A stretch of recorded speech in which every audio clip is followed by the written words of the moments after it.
हे दोस्तों, कैसे हैं आप सब। उम्मीद करता हूँ सब बढ़िया होगा। दोस्तों, आज हम आपको एक ऐसे देश के बारे में रोचक जानकारी देने जा रहे हैं जहाँ के तानाशाह एक समय दुनिया के सबसे स्ट्रॉन्ग इंसान माने जाते थे। इस देश में है दुनिया का 5वां सबसे बड़ा तेल भंडार। दोस्तों, यहाँ पर पुरुष के मुकाबले महिलाओं की साक्षरता ना के बराबर है। एक ऐसा देश जहाँ पर 50% शादियाँ अपने ही चाचा के बेटे बेटियों से हो जाती है। आज हम आपको बताने वाले हैं सद्दाम हुसैन के देश इराक के बारे में। तो दोस्तों, इस वीडियो में एंड तक हमारे संग बने रहिए। इस देश के बारे में आप बहुत ही रोचक बातें आज की वीडियो में जानेंगे। वीडियो लाइक नहीं किया प्लीज जल्दी से कर दीजिए। सबसे पहले मैं आपको बता दूं, इस देश का ऑफिशियल नाम है रिपब्लिक ऑफ इराक। देश की कुल पॉपुलेशन है 4 करोड़ के आसपास। पॉपुलेशन डेंसिटी की बात करें तो यहाँ पर 93 लोग पर स्क्वायर किलोमीटर्स पर आपको नजर आएंगे। इराक एक इस्लामिक देश है जहाँ पर 73% लोग शहर में रहते हैं तो वहीं 27% लोग गाँव में बसते हैं। देश की औसतन उम्र है मात्र 21 साल। इराक की राजधानी का नाम दोस्तों बगदाद है और यही इस देश का सबसे बड़ा शहर है। दोस्तों, इराक का अरबिक में मतलब होता है एक ऐसी जगह जहाँ पर पानी की कोई कमी ना हो, जहाँ की जमीन बहुत उपजाऊ हो और जहाँ पर हमेशा खुशहाली रहे। हालांकि इनमें से कोई भी बात मेल नहीं खाती, क्योंकि यहाँ पर पानी की भी कमी है और यहाँ की जमीन भी इतनी उपजाऊ नहीं है।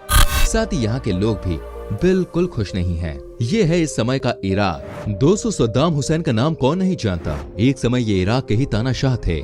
इन्होंने इस देश की बागडोर साल 1979 में अपने हाथों में ली थी और उसके बाद ये साल 2003 तक इस देश के प्रेसिडेंट रहे। कहते हैं इन्होंने इस देश को बहुत कुछ दिया तो इस देश के लोगों से बहुत कुछ छीना भी है। कई लोग की मौत हो गई, कई लोग को घर से बेघर कर दिया गया और देश के कुछ लोग के साथ पूरी तरह से नाइंसाफी होती रही। हालांकि जो इनके सपोर्टर्स थे उनका कहना था और आज भी यही कहना है कि सद्दाम हुसैन जैसा नेता इस देश को बना सकता है। 30 दिसंबर 2006 को सद्दाम हुसैन को फांसी की सजा दी गई। हालांकि उसके बाद भी इस देश के हालात में कुछ खास बदलाव नहीं आए। इनफैक्ट यहाँ के लोग का ये कहना है कि ये देश और भी बैकफुट पर चला गया। यहाँ के लोग आज भी अपने जीवन को बेहतर करने के लिए स्ट्रगल कर रहे हैं। दोस्तों, जिस साल सद्दाम हुसैन इस देश के तानाशाह बने उसी साल इस देश में कराटे वाली फिल्में पूरी तरह से बैन हो गई। कहा गया कि इस तरह की फिल्मों से देश के लोगों पर गलत प्रभाव पड़ता है। साथ ही इस देश में कराटे खेल को भी बंद कर दिया गया था। आप सोचिए सद्दाम हुसैन को इस गेम से कितनी नफरत थी। इराक की महिलाओं के पास आज भी बहुत कम अधिकार हैं। यहाँ पर महिलाओं को घर पर ही रखा जाता है। क्या आप यकीन कर सकते हैं, आज के दिन भी इस देश में पुरुष के मुकाबले महिलाएं आधी से भी कम पढ़ी लिखी हैं। इराक का लिटरेसी रेट 90% के आसपास है, जिसमें से यहाँ की महिलाएं सिर्फ 50% ही पढ़ी लिखी हैं। यहाँ आज के दिन भी कई लड़कियों को स्कूल नहीं भेजा जाता। लोगों के माइंडसेट ऐसे हैं कि ये सोचते हैं यहाँ पर लड़कियाँ सिर्फ घर में काम करने के लिए ही बनी हैं। दोस्तों, सद्दाम हुसैन जब इस देश के तानाशाह बने थे तब इराक ने 2 लड़ाई लड़ी थी। ये था 1980 में ईरान और 1990 में कुवैत के ऊपर हमला। हालांकि आपको बता दूं, दोनों ही आक्रमण इराक के पूरी तरह से असफल रहे थे। लेकिन बात यह थी कि इस हमले की वजह से न सिर्फ ईरान और कुवैत को बड़ा नुकसान हुआ बल्कि इराक को खुद भी बहुत बड़ा नुकसान उठाना पड़ा, जिसकी वजह से यहाँ के लोग बहुत गरीब होते चले गए। दोस्तों, यही सबसे बेस्ट एग्जाम्पल है इस बात को समझने के लिए कि लड़ाइयों से कुछ भी हासिल नहीं होता और कुछ लड़ने से अच्छा होता तो इराक बहुत आगे निकल गया होता। इराक के लोगों के बारे में कहा जाता है कि ये बेसिकली बहुत ही गुस्सैल नेचर के इंसान होते हैं। हर बात पे ये तुरंत गर्म हो जाते हैं। तभी तो यहाँ के लोगों का माइंड कंस्ट्रक्टिव से ज्यादा डिस्ट्रक्टिव है। आज अगर ये देश इतनी परेशानी में है तो यहाँ के लीडर का ही बड़ा हाथ है इसमें, जिन्होंने किसी के साथ भी अच्छे संबंध नहीं बनाए। दोस्तों, इराक ने ओलंपिक खेलों में हिस्सा लेना शुरू किया साल 1948 में और आज तक सिर्फ एक ही मेडल जीत पाया है। 1960 समर ओलंपिक्स जो कि रोम में खेला गया था, उसमें इन्हें एकमात्र मेडल मिला था और उसके बाद आज तक इन्होंने कुछ भी खास नहीं किया। ये बताने के लिए काफी है कि इस देश के लोगों के बीच में सिर्फ राजनीति को ही अहमियत दी जाती है। सब कुछ यहाँ पर राजनीति के बाद ही आता है। दोस्तों, इराक की महिलाएं बहुत ही खूबसूरत होती है, इसमें कोई शक नहीं है। लेकिन ये बात भी सच है कि जब इस देश ने 2 लड़ाइयां लड़ी थी उस समय बहुत सारी लड़कियों को गलत काम पर लगा दिया गया था। आप समझ सकते हैं ये कितना घिनौना काम होगा। इस सब गलत काम की वजह से इस देश की दुर्दशा हुई। दोस्तों, हमारे देश की तरह ही इराक भी कई सालों तक ब्रिटेन का गुलाम रहा। हालांकि हमसे पहले इसने आजादी हासिल कर ली। 3 अक्टूबर 1932 को इस देश ने आजादी हासिल की। इससे पहले ये देश सदियों तक तुर्क शासन के अधीन रहा। इराक को बंकर का देश भी कहा जाता है। इस देश में हर जगह आपको बंकर देखने को मिल जाते हैं और इसके पीछे रीजन है यहाँ की लड़ाई।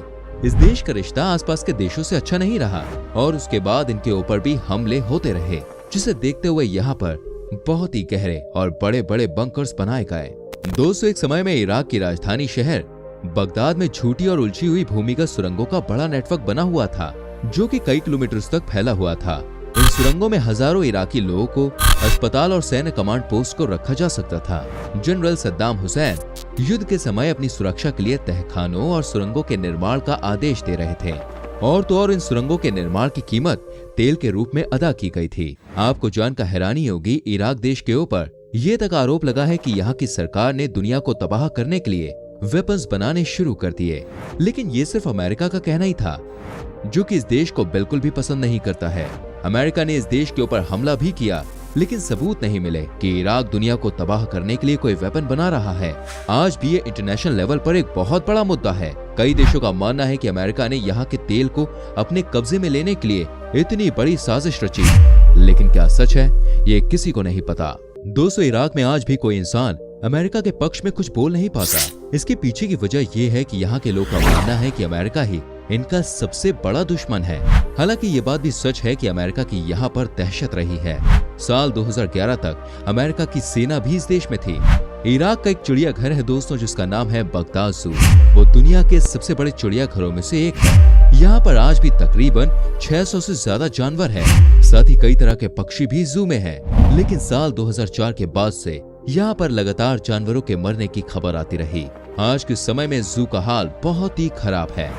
इराक के लोग दोस्तों दो भाषा सबसे ज्यादा बोलते हैं, एक है अरेबिक और दूसरी है कुर्द। यहाँ आने वाले लोगों को कम्युनिकेट करने में परेशानी होती है, क्योंकि यहाँ पर दो भाषाएं बोली जाती हैं। साथ ही आपको बता दूं, यहाँ के लोगों के बीच में इंग्लिश ना के बराबर ही लोकप्रिय है, इसलिए टूरिस्ट को यहाँ पे परेशानी होती है।